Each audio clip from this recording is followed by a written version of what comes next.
আসন্ন যে যোগসু নির্বাচন সেটি সঠিক সময়ে হওয়ার প্রশ্ন খুবই কুয়াশাচ্ছন্ন। যোগসু নির্বাচন অনিশ্চয়তার মুখোমুখি হবে, ফলে প্রশাসন নির্বাচনের তারিখ পেছালে তা নির্বাচন বানচালের চেষ্টা হিসেবেই আমরা দেখব। এতগুলো আচরণবিধি লঙ্ঘন হওয়ার পরও এখানে কোনো প্রকারের ব্যবস্থা নির্বাচন কমিশন থেকে গ্রহণ করা হবে না। নির্বাচনের প্রার্থীদের যে ডোপ টেস্ট করানোর কথা ছিল সেটাকেও স্থগিত করা হয়েছে। সেই পরিপ্রেক্ষিতে আমরা দেখতে পাচ্ছি যে শিক্ষার্থীদের যে নিরাপত্তার প্রশ্ন, বিশ্ববিদ্যালয় আবার পরবর্তীতে পূর্ণগতিতে চালু হওয়ার প্রশ্নে এবং আসন্ন যে যোগসু নির্বাচন সেটি সঠিক সময়ে হওয়ার প্রশ্ন, প্রত্যেকটি বিষয় খুবই কুয়াশাচ্ছন্ন। এবং আমরা একই সাথে আরো দেখছি যে নানান জায়গায় নানান উপায়ে আচরণবিধি লঙ্ঘন হচ্ছে এবং প্রশাসন এবং নির্বাচন কমিশন এখন পর্যন্ত সেই প্রসঙ্গে নির্বিকার আচরণ তারা করছে। আমরা ইতিমধ্যে লক্ষ্য করেছি যোগসু নির্বাচনের তারিখ পেছানো নিয়ে গুঞ্জন উঠেছে। গতকাল প্রশাসন 28 ডিসেম্বর থেকে 1 জানুয়ারি পূর্ব নির্ধারিত শীতকালীন ছুটিও স্থগিত ঘোষণা করেছে। এই থেকে কিছু ইঙ্গিত স্পষ্টও হচ্ছে। একই সাথে এই প্রসঙ্গে অপরাধ নির্বাচনী প্যানেল সমূহের অবস্থান আমাদের হতাশ করেছে। ফলে নির্বাচনের তারিখ নিয়ে আমাদের বক্তব্য স্পষ্ট করতে চাই, কোনো ক্রমেই যোগসু নির্বাচনের তারিখ পিছিয়ে নেওয়ার সিদ্ধান্ত গ্রহণযোগ্য হবে না। পূর্ব নির্ধারিত সময়ে নির্বাচন অনুষ্ঠিত হবে। আগামী দিনগুলোতে দেশে জাতীয় নির্বাচনের ডামাডোল উঠলে যোগসু নির্বাচন অনিশ্চয়তার মুখোমুখি হবে। ফলে প্রশাসন নির্বাচনের তারিখ পেছালে তা নির্বাচন বানচালের চেষ্টা হিসেবেই আমরা দেখব।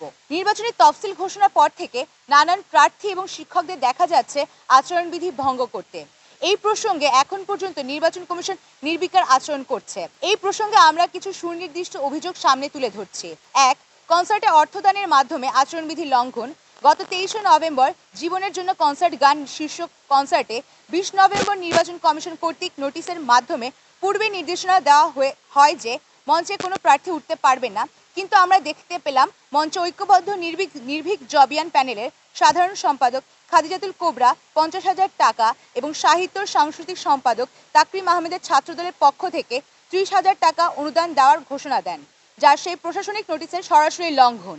একই সাথে যোগসু আচরণবিধির 17 ক ধারায় বলা আছে, কেন্দ্রীয় সংসদের প্রার্থী সর্বোচ্চ 15,000 টাকা নির্বাচনী প্রচারণায় ব্যয় করতে পারবেন। এছাড়া ধারা 17 খতে বলা আছে, এই সীমার অতিরিক্ত আর্থিক লেনদেনের প্রমাণ পাওয়া গেলে সংশ্লিষ্ট প্রার্থীর প্রার্থিতা বাতিল বলে গণ্য হবে। এছাড়া নির্বাচন কমিশনের নির্দেশনা অনুযায়ী সামাজিক কল্যাণমূলক কার্যক্রম নিষেধাজ্ঞা আছে। 2. খাবার বিতরণ করে আচরণবিধির লঙ্ঘন। বিগত 24 নভেম্বর বাসের শিক্ষার্থীদের খাবার দেওয়ার ঘোষণা দেন ঐক্যবদ্ধ নির্ভীক জবিয়ান প্যানেলের ভিপি প্রার্থী মোহাম্মদ রাকিব, যা আচরণবিধি 11 ধারার স্পষ্ট লঙ্ঘন। পরদিন সকালে তাকে প্রকাশ্যে শিক্ষার্থীদের মাঝে খাবার বিতরণ করতে দেখা যায়। আগের রাতে তিনি সামাজিক যোগাযোগ মাধ্যমে আচরণবিধি ভাঙার ঘোষণা দিয়েছিলেন। শিক্ষার্থীরা অভিযোগ করলেও নির্বাচন কমিশন কোনো সুস্পষ্ট ব্যবস্থা নেয়নি। 3. শিক্ষার্থীদের জন্য বাস সরবরাহের মাধ্যমে আচরণবিধি লঙ্ঘন। গত 24 নভেম্বর সোমবার দূরপাল্লার শিক্ষার্থীদের বাড়িতে যাবার জন্য বাস সরবরাহ করে ঐক্যবদ্ধ নির্ভীক জবিয়ান এবং অদম্য জবিয়ান ঐক্য প্যানেল এই বিষয়ে ঐক্যবদ্ধ নির্ভীক জবিয়ান পূর্বে ঘোষণা দিয়ে ক্যাম্পাসের মধ্য থেকে বাস সরবরাহ করেন। অপরদিকে অদম্য জবিয়ান ঐক্য ক্যাম্পাসের বাইরে থেকে বাস সরবরাহ করেন। আমরা স্পষ্টভাবে বলতে চাই যে উক্ত দুই কার্যক্রমে আচরণবিধি 11 ধারা লঙ্ঘন করে। বাস সরবরাহ এক প্রকার উপঢৌকন প্রদান করা, যা নির্বাচনী আচরণবিধিমালার 11 ধারার নিষিদ্ধ করা হয়েছে। 4. শিক্ষক ও নির্বাচন প্রচারণার অভিযোগ ও অভিযুক্ত। বিশ্ববিদ্যালয়ের পরিবহন পরিচালক ও ইসলামিক স্টাডিজ বিভাগের শিক্ষক তারেক বিন আতিক নির্বাচনী আচরণবিধি লঙ্ঘন করেছেন।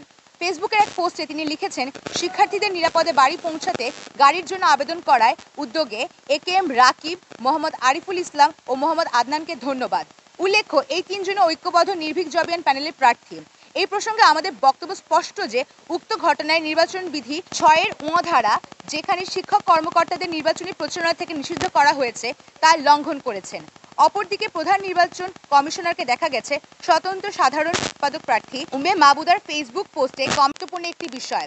আমাদের দাবি, আগামী 22 ডিসেম্বরেই যোগসু নির্বাচন অনুষ্ঠিত হতে হবে। ক্যাম্পাসের ঝুঁকিপূর্ণ ভবনগুলোর পর্যাপ্ত ব্যবস্থা গ্রহণের মাধ্যমে শিক্ষার্থীদের নিরাপত্তা নিশ্চিত করতে হবে এবং অবিলম্বে সকল আচরণবিধি লঙ্ঘনের বিচার করতে হবে। একটা অনিশ্চয়তার মধ্যে আমরা কিন্তু একটা যোগসু নির্বাচনের আশায় বসে আছি। আজকে আমরা এই সময় যে সংবাদ সম্মেলনটা করছি, আশপাশে তাকালে দেখতে পাবেন ক্যাম্পাসে কোনো শিক্ষার্থী নেই। ক্যাম্পাসে প্রার্থীরা এসে বিভিন্ন গণসংযোগ করার চেষ্টা করেও ব্যর্থ হচ্ছেন। মাত্র 20-22 দিনের মধ্যেই কিন্তু আমাদের একটা নির্বাচন হবার কথা, তাহলে একটা নির্বাচন পূর্ববর্তী প্রস্তুতির লক্ষ্যে আমাদের যে গণসংযোগ করার কথা ছিল, যে এখানে প্রার্থীদের সাথে ভোটারদের যে ইন্টারাকশন করার কথা ছিল, সেটা নিশ্চিত করা ছাড়া কিভাবে একটা অংশগ্রহণমূলক নির্বাচন হবে এই নিয়ে আমরা আসলে ভাবিত। এবং আমাদের কাছে মনেই হয় প্রশাসন এত কিছু দেখে কোনো একটা সঠিক সিদ্ধান্ত দিতে পারছে না। ফলে আমরা বলতে চাই যে এতগুলো আচরণবিধি লঙ্ঘন হওয়ার পরও এখানে কোনো প্রকারের ব্যবস্থা নির্বাচন কমিশন থেকে গ্রহণ করা হবে না। এবং এই যে ছুটি প্রদান করা হলো, তাহলে ছুটির মধ্যে আমরা কোনো দৃশ্যমান কাজ কিন্তু ক্যাম্পাসে দেখতে পাইনি, যে কোনো ফিজিবিলিটি হয়েছে অথবা নিরাপত্তার জন্য কোনো ধরনের ব্যবস্থা গ্রহণ করা হয়েছে যাতে ক্যাম্পাসে শিক্ষার্থীরা ফিরে আসলে